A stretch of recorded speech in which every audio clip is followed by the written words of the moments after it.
What's cracking, yo? Welcome back to Boo TV. Appreciate you for stopping in. Like, comment, subscribe, hit the bell, stay notified, and let's get into the topic for today. What up, peoples? Appreciate you guys for stepping in. Back with some more reaction video based on you all's recommendations, so keep them coming and I appreciate it. Michael Jordan, Larry Bird, and Magic Johnson sharing funny stories about each other, and this one was recommended by none other than the fantabulous Sharon Bird, and that is no relation to Larry Bird, confirmed, by the way. So as always, I appreciate you, Sharon. Go check out our other reaction videos playlist if you haven't checked out the other content. And let's hear these three God-level players have some funny moments, I suppose. The holy trinity of basketball, in my opinion. So we know that Michael Jordan, Larry Bird, and Magic are pretty good friends. So I decided to compile them sharing funny stories and acknowledging each other. So let me know in the comments if you want more videos like this. Enjoy the vid, man. The most talented player in the NBA, by far. The type of player that can go to another level anytime he wants to. Probably the greatest player in the game right now. Enjoy yourself, dog. You bitch, fuck you. Y'all get the run for our money. Yeah. All right, take care. Thank you. Work on that golf game of yours. Larry, I hear that you're retiring. Thank goodness. I'm glad. I'm tired of seeing your face. Brought a lot of sad memories to me, but you know, I enjoyed you tremendously. I wish you a lot of luck, and I think you had a very wonderful career, even though you probably ruined a lot of my successful games against the Boston Celtics. And I see you somewhere along the road, somewhere playing golf. You can't get too close to Michael, it's a foul. You haven't been a foul in almost a year and a half, man. How can you talk?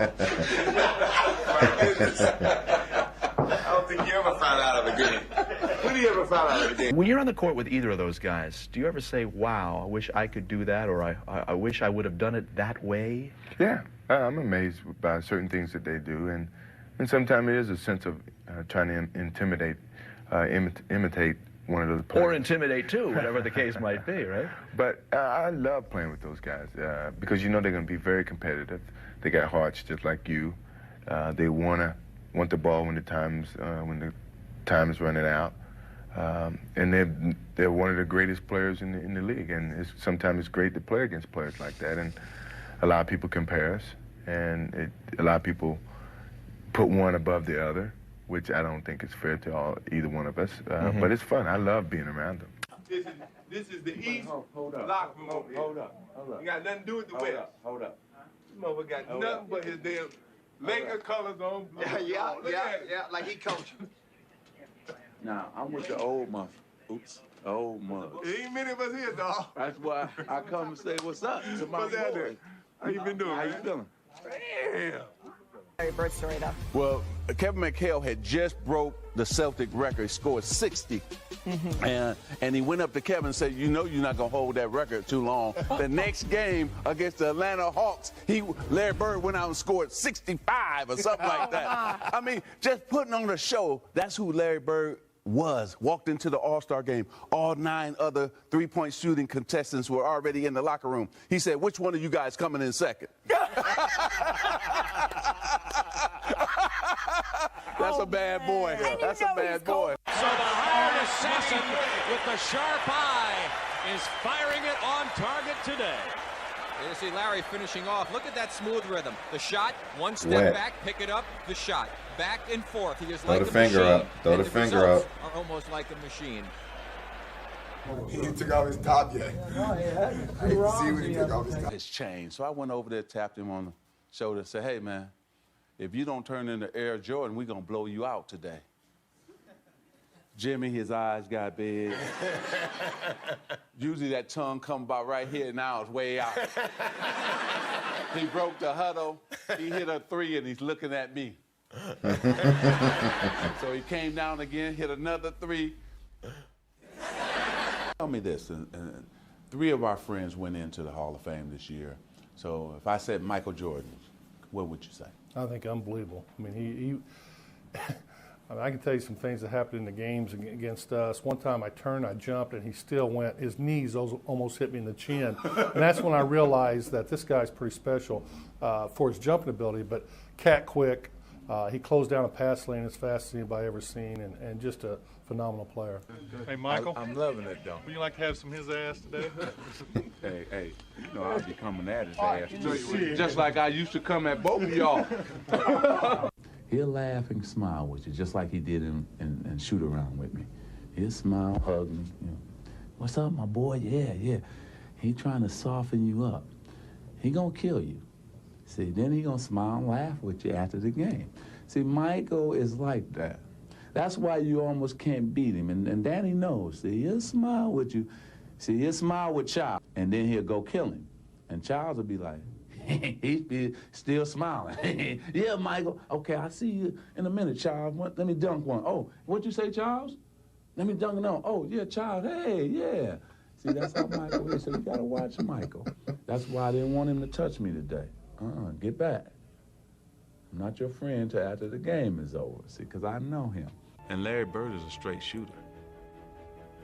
Bang. No pun intended. That's one thing I wish I could have from him. That he has that I don't have. I wish I had that. One similarity, I guess there are many, but one that strikes me between you and Michael Jordan, Larry, is that killer instinct, totally ruthless on the court. You had that, and Michael does too.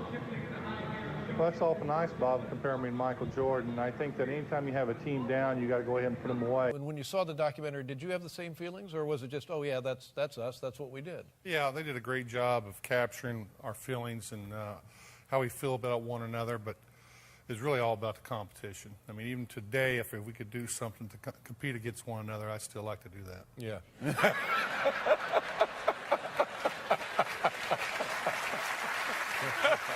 You inclined early on to become friends with this guy because you were drawn to him because of his basketball abilities.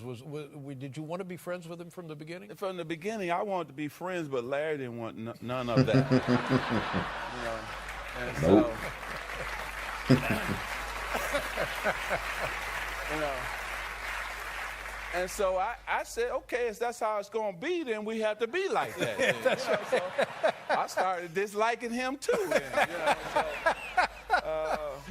but, you know, he told me that, you know, I smiled all the time, and he knew that I would smile at you, but I want to cut your heart out at the same time. So he knew that was part of my strategy, is to get him, lure him in as my friend. So he didn't want to demonstrate any weakness by becoming your friend. Now, did you feel what his advances to being a friend, and you just rejected them? You were not interested? You didn't like him? I mean, what was your side of that? It's not like one of my old girlfriends, you know. I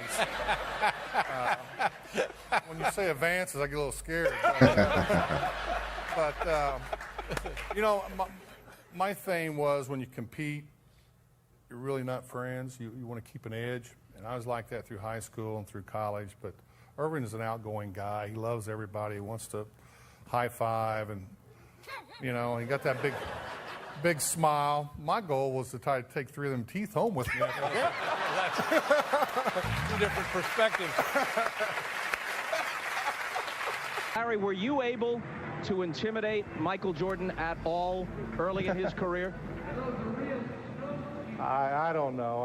I never really said much to Michael. I hear all these things that people say, but I was a competitor. I played hard against the great players. Michael was a great player, and I just tried to do the best I could against him. I didn't have the athletic skills that Michael has. I couldn't jump as high or run as fast, but I had to make it up in other areas. And at times I did well, and other times I didn't do as well as I like to. But overall, I had a good career, and I'm very pleased with the way things went. He wanted to end practice, but Magic didn't want to end. Intimidate Michael. Playing because we just kicked his ass. How you like that ass kicking we gave you? No. Come on now.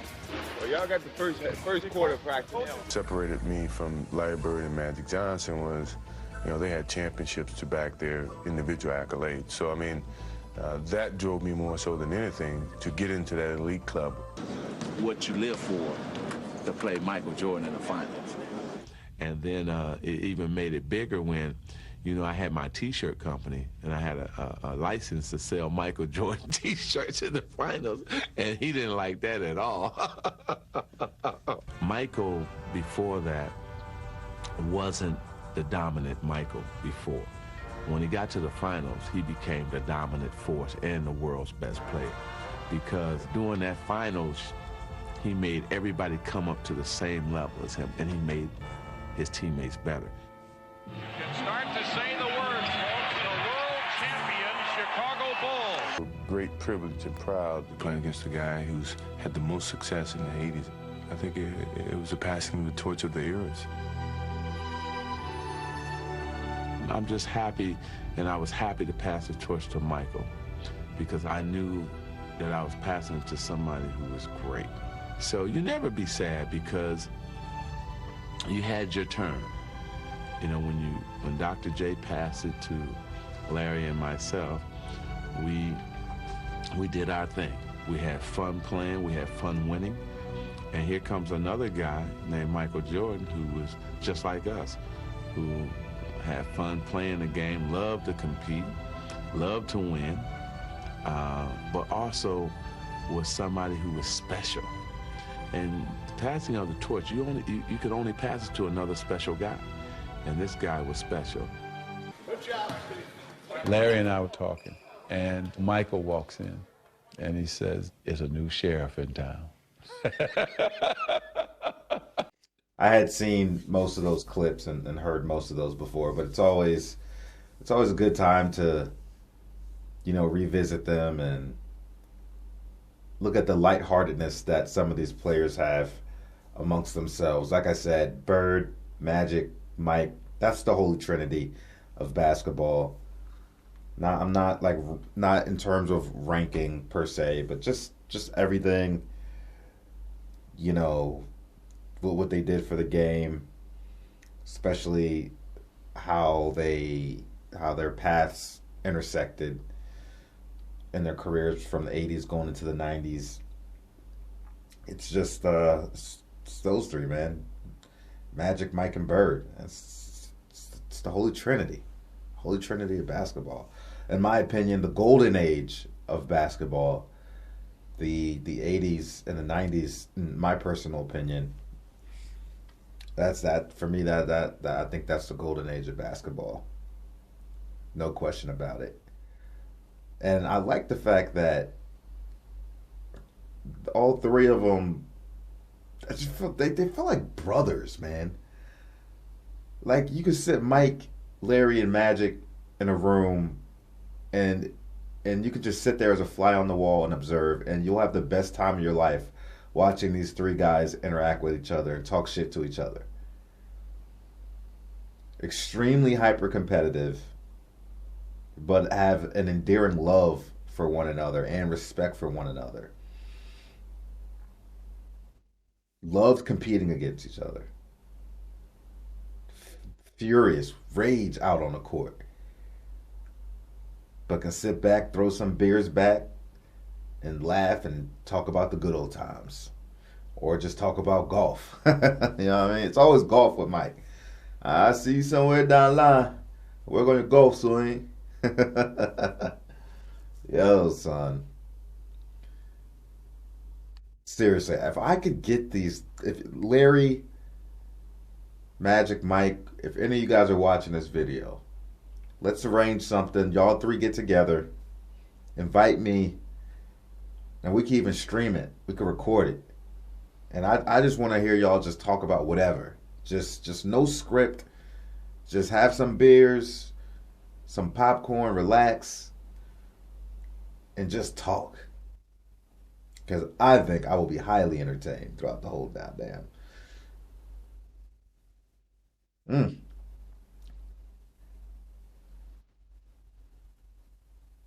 Anyway, y'all tell me what you think about it. Are any of those moments new that you just witnessed here on this reaction? What was your favorite clip? I'd have to think about mine. I really like Mike saying, "When you ever fouled out a game? Got some nerve." That one was pretty gold. But I also know Larry, when he said he wanted to take some of them teeth out. he wanted to knock some of them teeth out. That was cold. Larry cold, man. Larry cold. Cold brother.